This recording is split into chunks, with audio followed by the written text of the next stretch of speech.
So it has been a while since I have done one of these like talking, just like sit down, talk, conversations thing. The last time I actually did one of these was with my apostle, and I guess we can call this a coffee with friends style episode, or just a yap session. But yeah, I have been in a creative funk the last couple, well, I'll say the last quarter. Because the truth is, creating for yourself could be one of the hardest things and one of the most stressful things, in my opinion,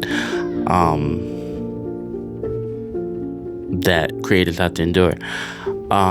Which is very interesting, right? Because on the other spectrum, you would think creating stuff for yourself could be easy and it shouldn't take all that, and the creative juices for yourself could flow. But I beg to differ. After creating my short film, The Boy Who Waited, if you haven't watched it, please go check it out. Um, I was just on this grandiose of like, what's next? What am I to do? And although I had all these ideas, I had all these things I wanted to work on and all these projects that I wanted to create, um, the reality of it was I just felt creatively um just burnt out, I would say. Because I had the ideas, I just didn't know how to execute them. And also, in a way, I had a bunch of creative ideas in my brain and didn't know which to land on. And I was like, well, if I did short films, I just only have to create short films. If I did short form content, I just have to stick with that. And I, in a way, was trying to throw things at the wall, and figure out what sticks. Because the truth is, I was kind of finding my validation in what numbers and likes and shares did, and it made me kind of feel like I was losing the why of why I created content, why I started wanting to become a filmmaker, why I got into photography. Um, and it was just like, well, Lord, this is all I am. I'm just a vessel and a scribe for other people, and I got nothing left in the tank for myself. Um, and then one day I was just sitting with my wife, and she just reminded me of the like God is not gonna create a creative to be a copy and paste of someone else. Um, and I feel like a lot of creatives, I feel like that's something that we kind of struggle with a little bit, in my opinion. And again, this is just my opinion based. Someone may argue different, but this is just what I've realized. Especially in my field and what I want to do. There's a lot of creatives who are doing what I want to do in what seems like a short amount of time and blow up and it's successful, and they have the brand deals and the brand trips and the gear sent to them. And the truth is, comparison has a way of sneaking into what us creatives do this for. Like, oh, well, this person's doing it, so I'm not good enough, or I have to follow this specific method or formula to get to the status quo. And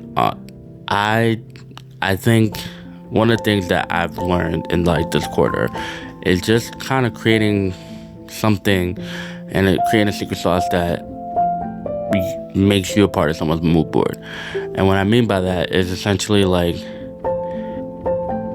it's like DNA, right? Like, everyone has their own. Now, I'm not a science teacher, but my wife is a science teacher, and I feel like everyone has their own unique DNA, their own unique signature that God has put on their DNA, right? So I'm not gonna be like this person, I'm not gonna be like that person. God has created me in a way that sets me apart from everyone else. And I generally believe that even in the creative field, right, there's this term called like this field is oversaturated, and I sometimes agree with that. I've come out of agreement with that, because I believe who you're called to in a specific market, who are you called to in a specific creative field, you're going to reach them. And if you just continue being the authentic version of you, and sometimes it's hard. It's sometimes like, especially someone like me who works a 9 to 5 and does YouTube and is trying to build a production company and doing all the creative things that I want to do. It can sometimes feel like a job outside of it. I mean, it can be a job. Like, it is a job, because I'll set up the camera, set up the light, all the beautiful things. But it's a journey. It's a creative journey. And I didn't know what I was gonna call the video. I was like, oh, I just want to sit down and talk to the people. But the title of this kind of coffee sit down chat thing that I've kind of came up with as I go on my notes was just the truth about creating content, just the truth about being a creative. And I decided to kind of do like this sit down talk thing, because I kind of just wanted folks to get an insight of where my head was at. But also a reintroductory, it was like a recalibration, I would guess. And just kind of speaking to the creative that's maybe feeling like what this is not worth it. And I kind of want to put their gift just on the shelf, because sometimes it's hard, and I understand that sometimes creating and trying to be different can be difficult and hard. But my hope and my prayer is that whoever watches this, hears it, come across this is that you're not alone, and you're not, like, what you do is going to reach the audience that who is meant for, and to keep holding on and keep creating, and just coming back to the reason why you created for the first place. I think sometimes we create because we want the brand trips, we want the sponsorships, and we want all that, and that's beautiful, if that's what you want to do. But I think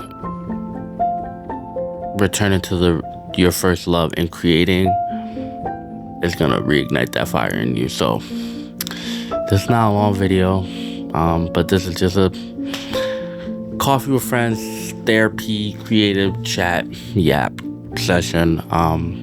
Because I miss this. I miss talking to the camera. I miss talking to you guys. So yeah, here's to a new creative renaissance, I would say. Man, yeah, let's keep creating art. Love you guys. Have a good one.